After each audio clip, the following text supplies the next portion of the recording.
선생님 안녕하세요. 네, 안녕하세요. 네, 오늘은 2023년 네. 하반기 조심해야 할 띠가 무엇인지 네. 말씀 좀 부탁드리겠습니다. 네. 올해 2023년 하반기에 조심해야 될 띠를 제가 7가지의 띠를 가져왔습니다. 자, 그래서 일단 첫 번째로는 정묘생 37세 1987년이시고요.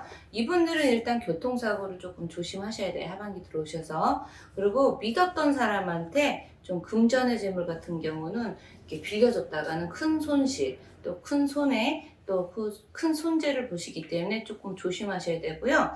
그러다 보니까 또 서로 이제 돈 주고 뭐 빌렸다가 말았다 이러다 보니까 대인 관계도 좋아지지 않기 때문에 어쨌든 그 대인 관계도 좀 조심하셔야 되고, 특히 37세 정묘생은 좀 언행 조심을 좀 많이 하셔야 됩니다.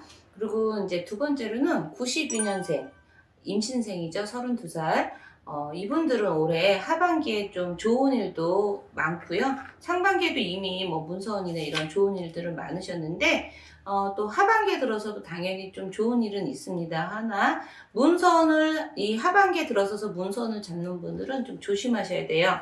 그래갖고 그 문서원을 쓰실 때는 계약서를 쓰실 때, 늘 그 예의주시하시고 좀 심사숙고를 좀 하시고 나서 좀 문서에 계약서를 좀 체결하시는 게 제일 좋으시고요. 안 그러게 되면 조금 손해를 많이 보신다 라고 생각하시면 되고요. 특히 이제 젊으신 분들이니까 코인이나 주식 이런 거는 좀 면밀하게 좀 잘 살펴보시고, 계속 만약에 하시고 계시는 거라면 조금 종종 이런 이렇게 들어가셔서 좀 잘 살펴보셔야 될 것 같습니다. 그리고 이제 그 다음에는 갑자생 40살입니다. 1984년에 계신 분들인데요. 이분들은 일단 건강 조심을 좀 많이 하셔야 됩니다. 뭐 외관상은 아무 이상 없어 보이는데 올해 하반기 들어서서는 건강검진 좀 필수로 병원에 조금 가보셔야 될 것 같고요. 그리고 이제 사고수도 이분 띠만 해도 또 역시나 있으시니까 좀 조심하셨으면 좋겠고, 그리고 금전의 손해를 보는 수가 있으시기 때문에, 이게 뭐냐면 올해 그 갑자생 분들은 내가 뭐 소득이 전혀 없거나 이런 건 아니에요. 이득은 있는데 내가 들어온 만큼 나간다. 그리고 이 나가는 게 이 돈들이 다 흩어진다. 지출이 조금 심한 편입니다. 그래서 조금 금전에 대한 거에 대해서는 좀 조심을 많이 하셔야 되고요.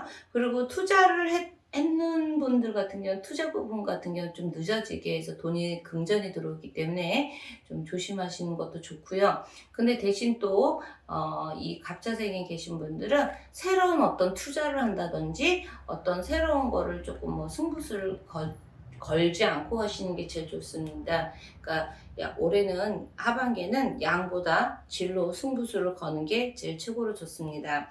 그리고 그 다음에 무호생이십니다. 1978년 이제 올해 46살이시죠. 이분들은 변동수가 좀 하반기에 많으세요. 앞전에 또 좀 달려서 좀 좋은 일이 있으셨다고 하셨다면, 하반기에 들어서서는 변동수가 조금 많으시기 때문에 이 변동수에 의해서 좀 인간의 구설, 손재, 시비수, 관재수 많이 들어오십니다. 그러니까 특별히 좀 조심해야 되는 하반기 운이시고요. 또 이분들은 하반기 들어서 그렇다고 아무리 관재, 시비수, 구설 이런 게 다 손재수 있다고 해도 다 같이는 잘 가실 거예요. 근데 중간중간에 조금 내가 뛰어넘어야 되는 것들이 조금 있으셔서 이런 방해꾼들이 있으시기 때문에, 그러다 보면 내가 달려서 내가 운이 들어와도 잠깐 멈출 수 있으시니까 이런 것만 조금 알고 가시면 좋을 것 같습니다. 그리고 이제 병진생이세요. 1976년 48살인데요. 이분들은 좀 무엇이든 좀 여유로움을 가지셔야 됩니다. 또한 좀 슬기롭게 좀 생각을 하셔야 되고요. 사람들과의 인연이 조금 변화가 많이 들어오세요, 이분들은. 그래서 내 지인이나 내 회사의 모든 사람들에도 어떤 관계에서든 부부마저도 똑같아요. 좀 신중하게 좀 생각하시면서 좀 내가 여유로움을 좀 가지셔야 된다라고 보시면 되고요. 또 올해 그 병진생 분들은 부부의 갈등이 있으십니다. 그래서 이혼수도 있으시니까 좀 이별수가 들어와 있기 때문에 이혼수 이런 게 있으시니까 서로 간에 부부지간이라도 좀 언행 조심을 좀 하셔야 될 것 같고요. 또 마음이 일단은 여유로워져야지 내가 좀 편한 하반기를 누릴 수 있다라고 조금 볼 수 있으십니다. 그리고 이제 70년 경술생입니다. 경술생. 올해 54살이시래요. 이분들은 어떤 큰 비즈니스 관계에서는 문제가 그렇게 크게 보이진 않습니다. 그런데 혈연 관계나 또 나의 지인, 친구 관계에서나 또 부부 관계에서는 조금 내가 한마디 뱉은 말들이 좀 말이 씨가 된다 해갖고 좀 그분들께 서로가 서로에게 좀 상처 주는 말들을 조금 많이 하실 수 있어요. 그러다 보니까 좀 우리 70년 경술생에 계신 분들도 역시 좀 언행 조심을 좀 많이 하셔야 되고요. 그리고 양력으로 9월, 10월, 11월 달에는 건강 조심을 많이 하셔야 됩니다. 그래서 내가 생각지 않은 사고수와 건강, 감기에 의해서 좀 큰 병이 와전될 수도 있으시니까 조금 건강도 좀 잘 챙겨주시기 바라겠습니다. 그러니까 경술생 분들한테 부탁드리고 싶은 건 아프다 하면 일단 올해 하반기에는 무조건 병원을 찾으셔야 돼요. 꼭 그러시길 바라겠습니다. 그리고 이제 1969년 기후생이십니다. 올해 55. 이분들은 보통 쌍수, 그러니까 내가 똑같은 숫자의 나이에 가신 분들은 제가 뭐 오래전부터 옛날부터 했던 말이지만 금전이나 아니면 건강으로 치고 가는 경우가 있으신데 내가 그래도 금전이 조금 있어 할 때는 그래도 건강은 괜찮대요. 왜냐면 금전으로 치고 가니까. 근데 금전이 없어. 그럴 때는 건강으로 치고 가는 경우가 종종 있으셔서 내가 생각지 않게 아플 수도 있으시니까 이거는 조금 알고 가시는 게 좀 좋을 것 같고요.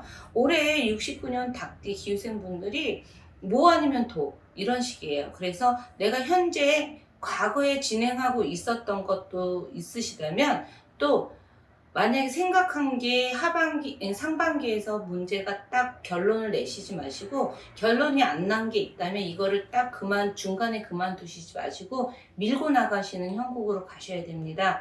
안 그러다면 중간에 포기를 하시게 되면 정말 내가 안 한 것보다 못하다 이렇게 나오기 때문에 올해 69년 기후생 분들은 무조건 도 아니면 뭐 아니면 도 이런 식으로 가셔야 돼요. 왜냐면 수독을 하는 순간 내 인생이 올해 하반기에는 다 망가진다. 이렇게 좀 알고 가셨으면 좋겠고요. 그리고 고질병이 있으신 분들은 조금 올해는 이 건강수에서 좀 더더욱 좀 신경을 좀 쓰셔야 되고요. 그래도 69년 기후생 분들이 다 나쁜 건 아니세요. 그래도 11월 달 동짓달 지나고 나시면은 서서히 정말 내가 안 좋았던 운기도 이때부터는 조금 올해 2023년 하반기 음력으로 동짓달이에요. 11월 달. 이 달부터는 조금 서서히 내가 풀려나가기 시작하니까 또 어떻게 보면 안 좋다라고 볼 수도 없는 띠지만 그래도 올 하반기는 내가 진행하고자 했던 것들은 좀 과감하게 밀고 나가시는 힘을 꼭 가져가시기 바라겠습니다. 네, 그만입니다. 감사합니다.